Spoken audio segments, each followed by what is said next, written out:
Bharatiya Janata party ఇప్పటికే 2 ఎన్నికల్లో కేంద్రంలో అధికారంలోకి వచ్చింది. అలాగే మూడోసారి కూడా కేంద్రంలో అధికారంలో వచ్చేందుకు హ్యాట్రిక్ కొట్టాలని చూస్తుంది. అంతేకాకుండా కేంద్రంలో ఎవరు అధికారంలోకి వస్తారని కొంతమంది సర్వేలు చేస్తున్నారు.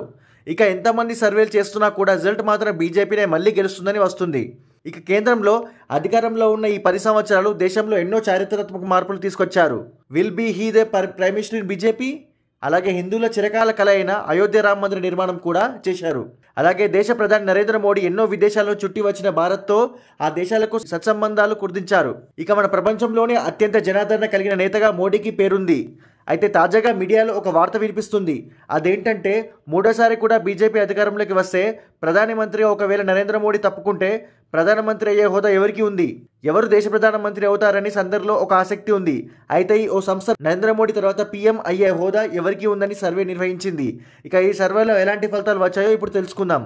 బీజేపీ అధికారంలోకి వస్తే ప్రధానమంత్రి అయ్యే హోదా ఎవరికి ఉంది అని మూడ్ ఆఫ్ ది నేషన్ అనే సంస్థ సర్వే నిర్వహించగా ఇందులో 29% ప్రధానమంత్రిగా నరేంద్ర మోడీకి హోదా ఉంది అని భావించారు.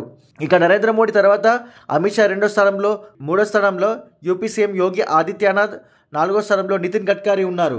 ఒకవేళ బీజేపీ ప్రధానమంత్రిని మార్చాలి అనుకుంటే ఖచ్చితంగా అమిత్ షాకే పీఎం సీట్ను కట్టబెడతారు.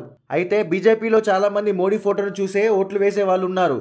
ఒకవేళ మోడీని తొలగించి అమిత్ షాని పెడితే ఓట్ల శాతం తగ్గుతుందని కొంతమంది భావిస్తున్నారు.